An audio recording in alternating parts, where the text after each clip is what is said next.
Ladies and gentlemen, boys and girls, welcome back to the After Hours Gaming League. This is your host, JW Schmo. This is the third time I have said that in the last 5 minutes. Oi. Welcome back. This is game number 3 coming up here on Polar Night. Raytheon took a very decisive forfeit in game number 2 from EA, which is putting this game up at a tie. So that means that going forward, Raytheon has 1 win, and EA has 1 win. And I've conveniently placed those numbers up on the main screen for you to take a look at. Now that being said, let's go right into game number 3. In the bottom hand corner, playing for EA Electronic Arts, as the Blue Terran is Icon. And his iconic entry into this match will not be soon forgot. And in the upper hand corner, playing for Raytheon is the Red Zerg, is the crawler himself, Worm.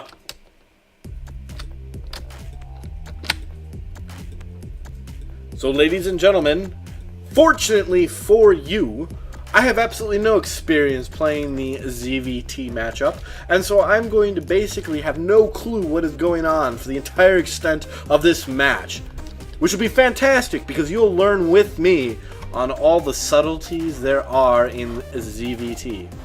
Now typically what you'll see with a Terran opener is you'll see supply depot, barracks, refinery, going for some Reaper play, going for either a scout or trying to pick off a couple drones or whatever your mining units just happen to be in the early game. So Icon doesn't disappoint and is going for a fairly standard opener here. Now for Zerg, what you're going to see here is Zerglings transitioning into Banelings, going for a Baneling bust. They're assuming that a wall is going to happen, and so that's typically what they do. Now the transition there is to Roaches. Why would they go to Roaches? Well, let's be honest. The Terran player, the Terran commander, is most likely going to transition into, say, Hellions maybe, which do absolutely devastating amount of damage to anything that happens to have a blood cell in it. So all the bio of Zerg, the drones, the Zerglings are all going to be taking a heavy amount of damage from those Hellions. And so Roaches are an excellent transition play, giving them that tanking unit to really shut down Hellion harass. And then we go to the end game. If we can get to the end game, that'll be a glorious thing.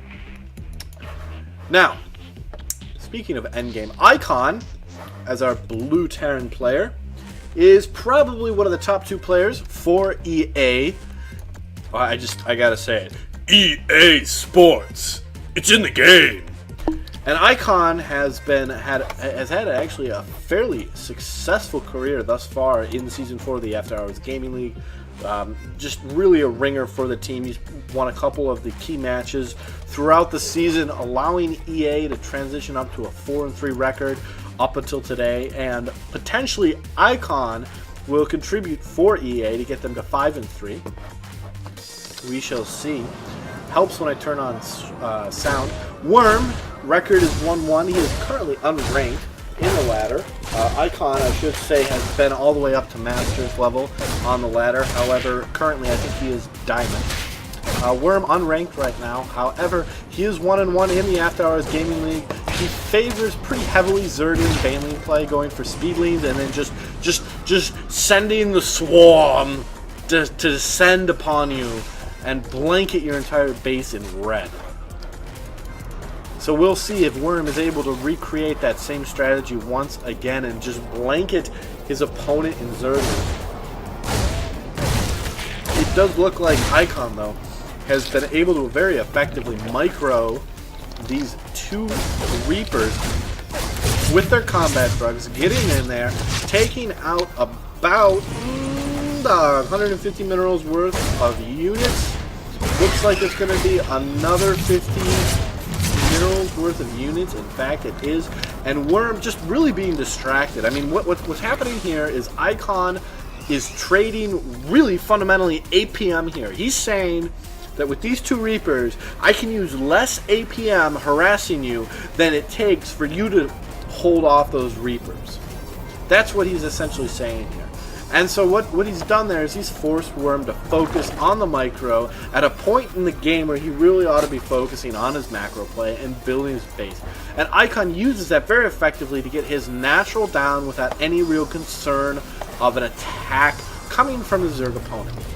Now Icon obviously here, as well as having that base set up, is transitioning very nicely into some Hellion play. So that's going to be very effective in defending against any type of Zergling play. Now Worm, not to be dissuaded, is going right immediately for the Baneling bust. However, I think Icon knows what's coming. This one SCV is really going to just absolutely make the day here for our Terran player. That is the hero SCV of the century. Well done, sir. Your sacrifice in watching a bunch of slack-jawed, 4-legged animals pass you by has probably saved your commander a very embarrassing defeat. We've got Banelings on the field taking out the bunker. However, is it going to be enough? I don't know. Why can't I? There it is. So not the best trade for Worm right now. Losing a fair number of Banelings, losing an exorbitant amount of Zerglings, 26, and only being able to take out one of these Hellions. More Zerglings on the way, trying to get this around. Not happening though.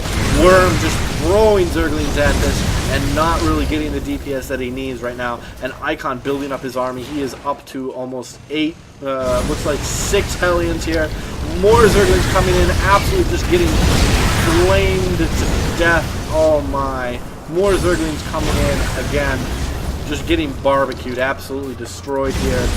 Worm throwing more and more resources at these Hellions, and these Hellions just eating it up for dinner. Ladies and gentlemen, I hope you like Zergling legs for dinner, because that is what is on the menu, and they are well done. All because of this one SCV. Now this guy is a master chef right here. That is what this gentleman is. He has been cooking hardcore, and it is paying off, and his constituents are extremely happy. Now, Icon going and checking out, looking for a third base. He's thinking, all right, with that number of Zerglings in my face all at once, first off, I need to wipe all the Zergling blood off of my visor so I can see. However, maybe my Zerg opponent has gone and put down a third base as kind of a preemptive, hey, you're busy defending against the bloodshed of my Zerglings, so I'm going to throw down a third base. Now, Icon was right in that assumption. However, he was a little bit early on the timing. Worm throwing that third base down at about the 10-minute mark, a little bit after those Hellions have been scouted that area for Icon. So Worm just taking a pause, a little bit of a breather here, trying to collect his thoughts. Zerglings coming in. These Hellions are going to make short work of the Zerglings. Oh, it's just... Oh, man. That was a big dinner. And these Banelings are going to get swept up as well here. Not having speed, they're not able to do a lot of damage here. And these Hellions are now in the main base. They are in the main base of Worm. And he's got drones getting flambéed here by these Hellions. You might as well put a spigot in them and just pull the trigger, because these drones are getting absolutely charcoaled. Oh my. And I'm not sure how Worm is going to be able to pull out of this one. This is not looking good for Raytheon right now. Icon very effectively getting in to the main base of his Zerg opponent, using the middle of the line as a wall, forcing these Zerglings into a tight position they do not want to be. Worm not giving up though. However, at this point, the damage may be too much. A 5-to-1 delta here in the amount of units lost in cost. These Queens are doing some damage here, going to be able to do a little bit, but I don't think it's going to be enough at this point. Alright, Worm seems to have stabilized miraculously at the 12-minute mark. And so now Icon looks like he's just building up at this point. Gonna get his third, get his economy out, focusing on his macro. Worm, not exactly in the best position right now, only has 11 workers mining, is that right? 12, excuse me, to 50. Now, normally, you would see that reversed. You would see like 50, actually, you'd really see like 60 or 70 drones for your Zerg player. And then you see like, 50 or 40 for whoever they're playing against at about this timing. So, from a macro standpoint, while they're both on 3 bases, Worm is definitely at a disadvantage in not having the drone count. And an Overlord is going to fall. Icon doesn't want him to see that he is moving out and taking this land. It's an interesting transition here. I'm not entirely sure I agree with it, but then I'm not playing this match, which is probably a good thing. Icon, having seen the Zerglings, having seen the Banelings, is going very heavy with his Marines. And most likely to do building damage, which Hellions are not good at. However, he knows Worm has Banelings, he knows he has Zerglings, so properly micro the Banelings can be very effective against this this unit composition of mostly Marines. Obviously the Widow Mines, having those down, very good for our Terran player. 4 of them to be specific. And so the answer to what I was wondering, it does look like Icon is going to go for some sort of drop play. So he's going to try and pull back his Zerg player back into his main. He's going to see what's going on here. And Worm, conveniently, is going to be able to scout it with that 1 hero drone to save all hero drones. Icon has entered the main base, stim packing. One of these is going to fall. Second one's going to fall. And Icon very effectively microing out all of his Marines. So that was an excellent trade here for our Terran player, getting the drop quite literally on his opponent. He's going to try it again. He's going to try it again. And he is going to lose a couple Marines there. He's just, I think, really just kind of toying with his opponent at this point. Not sure what else to say there. 4 Marines in the main base of Worm. Worm actually doing a pretty good job here, getting his unit count up. Way too many drones on his second, on his natural, and I don't think it's going to matter because Icon is going to take on number 3. Base number 3 is going to fall, and Worm is now at a base disadvantage. He doesn't even respond to that, most likely because he doesn't have much to respond to with. Zerglings are coming out. They're going to get a little bit of a surround here on the Marines. However, I don't know if it's going to be enough. There's just not enough of those Banelings down. Not enough Zerglings, only taking out a very small amount. Not even equalizing. Still 5,000 mineral difference between these two teams, these two opponents. Overlords are going to be falling like they're silk. Oh my goodness.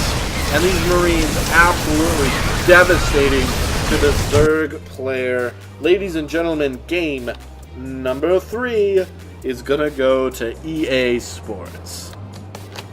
Thank you for watching. This is JW Schmo, your host from Team Raytheon.